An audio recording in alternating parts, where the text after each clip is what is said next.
Good morning student. आज हम कक्षा 9 के लिए सैमुसी प्रथम भाग का पार्ट नंबर फर्स्ट भारतीय बसंत गीति का अध्ययन करेंगे। देखिए, अभी तक हम संस्कृत व्याकरण में कक्षा 9 के लिए 3 या 4 टॉपिक पढ़ चुके हैं। संधि अपना कंप्लीट हो चुका है। आज हम रीडर स्टार्ट करेंगे, पढ़ेंगे पार्ट नंबर फर्स्ट भारतीय बसंत गीति। भारतीय बसंत गीति स्टार्ट करने से पहले हम भारतीय बसंत गीति पाठ का परिचय जानेंगे। भारतीय बसंत गीति प्रख्यात पंडित, अब देखिए रचित किसकी रचना है वो जानते हैं। देखिए, भारत बसंत गीति विख्यात कवि पंडित जानकी वल्लभ शास्त्री की रचना है। काकली नामक ग्रंथ गीत संग्रह से लिया गया है। अब इस पाठ में बताया क्या गया है, इसमें कवि ने अपने देश और मातृभूमि की स्वतंत्रता और कल्याण की कामना वाणी सरस्वती से की है।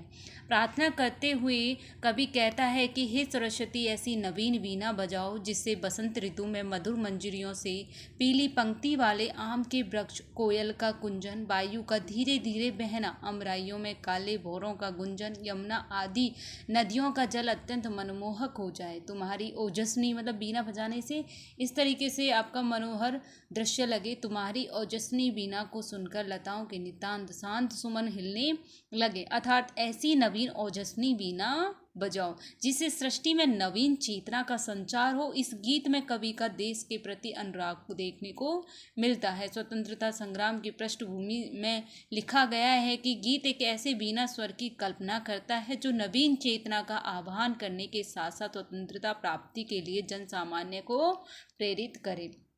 अतः यह गीत ओज और माधुर्य गुणों से परिपूर्ण पवित्र राग है। अब देखिए, पढ़ते हैं, गीत का अर्थ स्पष्ट करते हैं। नीनादः नवीनमया व्यानि वीणाम मृदुम गायम गीतिम ललित लीति नीति लिनान मंदु मंजरी पिंजरी भूतमाला बसंते लसंती है सरसा रशाला कलापा ललित कोकिला काकली नाम है। वापस से देखिए, निनादे है नवीन महे बानी वीनाम मृदु गाय गीतिम ललित नीति लिनाम मधुर मंजरी पिंजरी भूतमाला वसंत लती है सरसहा रशाला कलापा ललित कोकिला काकिल नाम। अर्थ जानते हैं। यहाँ पे निनादे, निनादे का अर्थ क्या है? निनादे का अर्थ है निरंतरण। क्या अर्थ है? निरंतरण। क्या है? निरंतरणाम बाधे बजाओ। ठीक है। नवीनमया, नवीनमय का अर्थ है नवीन, नई। बानी, बानी। ठीक है। वीणाम सरस्वती। ठीक है।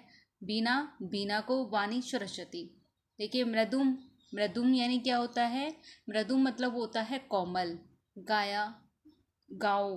गीति, गीत। ठीक है। अब यहाँ पर जो नीति है, नीति लिनाम। ठीक है। नीति लिनाम का अर्थ होता है लीति, नीति, ललित नीति यानी कि सुंदर नीति। मधु मंजरी, यहाँ पे मधुर मीठा, मंजरी, मंजरी होता है, मंजरी का अर्थ है यहाँ पर आम के पुष्प, और पिंजरी का अर्थ है यहाँ पर पीले वर्ण से युक्त पंक्तियाँ। ठीक है। भूतमाला, माला। बसंत लसंती है, बसंत लसंती है मतलब होता है आपका बसंत का, बसंत ऋतु में लसंती सुशोभित हो रही है। सरसा रसाला, सरसा रसाला रस से पूर्ण आम के पेड़। ठीक है। कलापा ललित, कलापा समूह है, ललित कोकिला मनमोहक कोयल, ललित कोकिला मनमोहक कोयल। काकिली नाम, काकिली नाम का अर्थ होता है, देखिए नवीन। देखिए यहाँ पे नवीनाम, नवीनाम का अर्थ क्या होता है? नवीन। और काकिल नाम का अर्थ होता है, देखिए कोयल। ठीक है। क्या अर्थ होता है? कोकिल यानी कोयल की आवाज़। काकिल नाम यानी कोयल की आवाज़। अब इसका अर्थ जानते हैं। देखिए, इसमें कहा गया है कि हे सरस्वती माँ, नवीन वीणा को बजाओ। नवीन में वाणी, निनादे बजाओ। नवीन वीणा, नवीन यानी नई, वाणी, वाणी यानी हे सरस्वती माँ, वीणा, वीणा को निनादे यानी बजाओ। मृदु गाय गीति ललित नीति नीलाम, इसका अर्थ होता है इस बसंत ऋतु में मधुर आम के पुष्प के कारण, इस बसंत ऋतु में मधुर। आप देखिए, इसमें इसमें सेकंड लाइन का अर्थ क्या है? सुंदर नीतियों से पूर्ण गीत का मधुर गान करो। सुंदर नीतियों से, ललित यानी सुंदर नीतियों से पूर्ण, मधुर, मृदु यानी मधुर, गाय गान का, गीत गान करो। ठीक है। सुंदर नीतियों से मधुर गीत का ज्ञान करो। देखिए, हे सरस्वती माँ, सुंदर नवीन बीना को बजाओ और सुंदर नीतियों से परिपूर्ण गीत का गान करो। मधुर मंजरी पिंजरी भूतमाला। मधुर मद यानी कि मीठी, मधुर यानी मीठी। आम के पुष्प, पीले रंग के पुष्प, रस से परिपूर्ण। देखिए, रस से परिपूर्ण आम के वृक्षों की पंक्तियां क्या हो रही हैं, सुशोभित हो रही हैं। मधुर मंजरी, रस से पूर्ण पीले रंग के, भूतमाला यानी आमों की माला, रसपूर्ण आमों की माला, बसंते लसंते यानी सुशोभित हो रही हैं, सुशोभित हो रही हैं। मनमोहक कोयल की आवाज़, कलाप ललिता कोकिला, मनमोहक कोयल की आवाज़, मनमोहक कोयल की आवाज़, कूक कोयलों के सुंदर, कूक कोयलों के, ललित कोकिला यानी कूक कोयलों के सुंदर लग रहे हैं। हे सरस्वती माँ, वीणा को बजाओ। हे सरस्वती माँ, नवीन वीणा को बजाओ। एक बार वापस देख लीजिए शॉर्ट रूप में। हे सरस्वती माँ, नवीन वीणा को बजाओ, सुंदर नीतियों से परिपूर्ण गीत का गान करो। मधुर मीठे रसपूर्ण पीले रंग की जो पंक्तियां हैं आम के वृक्षों की, वो कैसी हो रही हैं, सुशोभित हो रही हैं। जो कोयल होती है उसका ललित यानी सुंदर कंठ का क्या हो रहा है, या आप ऐसे ले सकते हो, सुंदर कोकिला गूंज रही है। हे, इसको सबको मनमोहक दृश्य को देखकर हे सरस्वती माँ, अपने नवीन वीणा को बजाओ। देखिए नेक्स्ट देखते हैं। ये आपको बार बार इसको सुनोगे तो अच्छे से आसानी से समझ में आ जाएगा। देखिए, अब इस जो आपने ये पंक्तियाँ पढ़ी हैं गीत की, इनके यहाँ शब्दार्थ हैं और यहाँ पर आपका अनुवाद लिखा हुआ है। नेक्स्ट देखिए। बहती मंदम मंदम सनीरे समीरे, कली आत्मजायाः सवानीरतीरे, नताम पंकी अवलोक्य मधुमादिव नाम। अब देखिए यहाँ पर बहती बहती है या चलती है, मंदम मंदम धीरे धीरे, सनीरे जल से, समीरे पवन से, पवन में। अब कलंती आत्मजाया यमुना नदी के, वेतियुक्त तटे, वेतियुक्त तटे, है ना, लता से युक्त। नताम नति झुकी हुई, नत नत मतलब नतमस्तक होना, उसका मतलब अर्थ होता है झुकना। अब देखिए झुकी हुई, क्या, झुकी हुई। और पंक्तिम श्रेणी, पंक्ति को अवलोक के देख करके, मधु माधव, यहाँ पर जो मधु माधव है इसका अर्थ क्या है, मधुर मालतियों, मधुर मालतियों लताओं को। अये बानी, अये बानी मतलब होता है अरे माँ सरस्वती, अये बानी मतलब अरे माँ सरस्वती।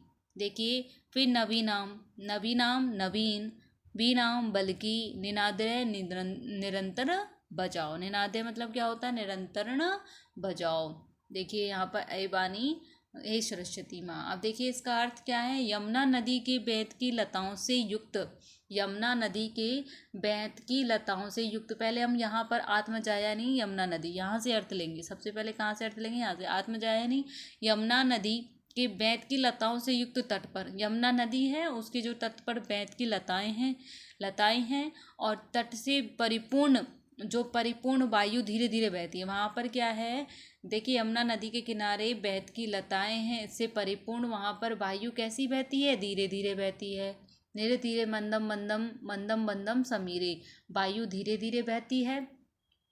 उस हवा से मधुर मालती की लता पंक्ति झुकी हुई दिख, वहाँ पर उस हवा से जो मधुर मालती की जो पंक्तियाँ वो झुक गई हैं, है ना। मधुर मालती की पंक्तियाँ झुकी हुई देख करके, उनकी पंक्तियों को कैसे देख करके, झुकी हुई देख करके, हे सरस्वती माँ अपनी बीना को बजाओ। इसका अर्थ क्या है, यमुना नदी के किनारे बेत के क्या है, देखिए यहाँ पर बेत युक्त तटे, बेत की लता से युक्त तट पर जो हवा है वो कैसी हो रही है, वो धीरे धीरे बह रही है। और वहाँ पर जो मधुमालती हैं वो उसको देख कर क्या हो गई है, झुक गई हैं। हाँ, इसको, इस सारे संपूर्ण दृश्य को देखकर हे सरस्वती माँ अपनी वीणा को बजाओ। नेक्स्ट देखिए। अब देखिए यहाँ पर इससे संबंधित आपके शब्दार्थ दिए गए हैं। आप इन शब्दार्थों को देखोगे, इनका अर्थ जानोगे तो ही इस पाठ का आप अनुवाद कर पाओगे। नेक्स्ट देखिए। ललित पल्लवे पादवे पुष्प पुंजे, मलयः मारुतो चुंबितो मंज कुंजे, स्वनंतीम त्रिप्रेक्ष्य मलिना मलिनाम। ठीक है, अब देखिए इसका अर्थ ललित। अब देखिए यहाँ पर ललित का अर्थ है, ललित का मनोहर या सुंदर। पल्लवे का अर्थ होता है पल्लव यानी पत्तों वाले, पल्लव मतलब पत्ते। पादवे वृक्ष, पादव का अर्थ क्या होता है, वृक्ष, पादव का अर्थ वृक्ष, पल्लवे पत्ते। नेक्स्ट देखिए। पुष्पपुंज, पुष्पपुंज पुष्पों के समूह है। मलय मारुते, मलय मारुते यानी चंदन वृक्ष की सुगंधित वायु से स्पर्श किए गए। मलय मारुत यानी कि चंदन के वृक्ष से सुगंधित वायु से स्पर्श किए गए। मंज कुंज होता है सुंदर लताओं से आच्छादित स्थान, सुंदर मंज कुंजे सुंदर लता जहाँ पर है वहाँ से आच्छादित ढका हुआ स्थान। स्वनंती, स्वनंती मतलब होता है ध्वनि करती हुई, ध्वनि करती हुई प्रक्षे देख करके, प्रक्षे देख करके। आप देखिए अति, यहाँ पर जो तीत आया ततिम आया है पंक्ति समूह को, तंतिम यानी यहाँ पर क्या होता है तंतिम प्रक्षय, पंक्ति या समूह को। मलिना मलिनम यानी होता है मलिन भ्रमरों की, क्या होता है मलिन भ्रमरों की। आप देखिए अर्थ स्पष्ट करते हैं। चंदन वृक्ष की सुगंधित वायु से स्पर्श, चंदन वृक्ष की सुगंधित वायु से स्पर्श किए गए मन को आकर्षित करने वाले, देखिए चंदन वन की वायु से सुगंधित वायु से स्पर्श किए गए मन को आकर्षित करने वाले पत्तों से युक्त, पल्लवे यानी पत्तों से युक्त वृक्षों या पुष्पों के समूह पर, वृक्षों या पुष्पपुंज यानी पुष्पों के समूह पर सुंदर कुंजों पर भौरे की ध्वनि करती हुई पंक्ति समूहों को देख करके, पंक्ति समूहों को देख करके हे सरस्वती नवीन वीणा को बजाओ। अर्थ क्या है, चंदन वृक्ष की सुगंधित वायु को स्पर्श करते हुए, चंदन वृक्ष की सुगंधित वायु को स्पर्श करते हुए मन को आकर्षित करने वाले पत्तों से, देखिए ललित यानी मन को आकर्षित करने वाले पत्तों से और वृक्षों पर पुष्पों के समूह से क्या आच्छादित, या पुष्पों के समूह पर सुंदर भौरे, मलिना यानी सुंदर भौरों की ध्वनि करती हुई पंक्ति को देख करके, पंक्तिम यानी पंक्ति प्रक्षय यानी पंक्ति को देख करके हे सरस्वती माँ क्या करो मधुर वीणा को बजाओ। नेक्स्ट देखिए, अब यहाँ पर इसका अर्थ दिया गया है और यहाँ पर आपको इसके शब्दार्थ दिए गए हैं, आप इनको अच्छे से रीड करोगे। ठीक है प्यारे बच्चों, अब देखिए नेक्स्ट, देखिए नेक्स्ट जो पंक्तियां हैं, लताम नितांतम सुम शांतिशीलम चले उच्छल कांतम सलीलम सलीलम तब अकर्ण्य वीणा आदि नाम नदी नाम। वापस से देखिए, लता नाम नितांतम सुमम शांतिशीलम चल उच्छेलु उत्कांत सलीलम सलीलम तब आकर्ण्य वीणाम आदि नाम नदी नाम। देखिए इसमें क्या अर्थ है, लता नाम होता है लताओं या बेलों के, नितांतम अत्यधिक, सुमम कुसुम को, शांतिशीलम शांति से युक्त, चले तो चलायमान हो जाए। अब देखिए यहाँ पर कांत सलीलम सुंदर जल, सलीलम खेल खेल के साथ में, आकर्ण्य सुन करके, वीणाम बल्ल की, आदि नाम तेजस्विनी ओजस्विनी, नदी नाम सरिताम नदियों का। देखिए तुम्हारी ओजस्विनी वीणा को सुन करके, तुम्हारी ओजस्विनी वीणा को सुनकर लताओं के अत्यधिक शांत से युक्त पुष्प चलायमान हो जाएं और नदियों का सुंदर जल खेल खेल में उछल पड़े, नदियों का सुंदर जल क्या हो करे, खुशी से उछल पड़े। हे बानी सरस्वती तेरी ओजस्विनी नवीन वीणा को बजाओ। ठीक है प्यारे बच्चों, अब इसको आपको बार बार सुनना है और अर्थ को आपको जानना है। अर्थ तब स्पष्ट होगा जब आप इनके शब्द के अर्थ जानोगे।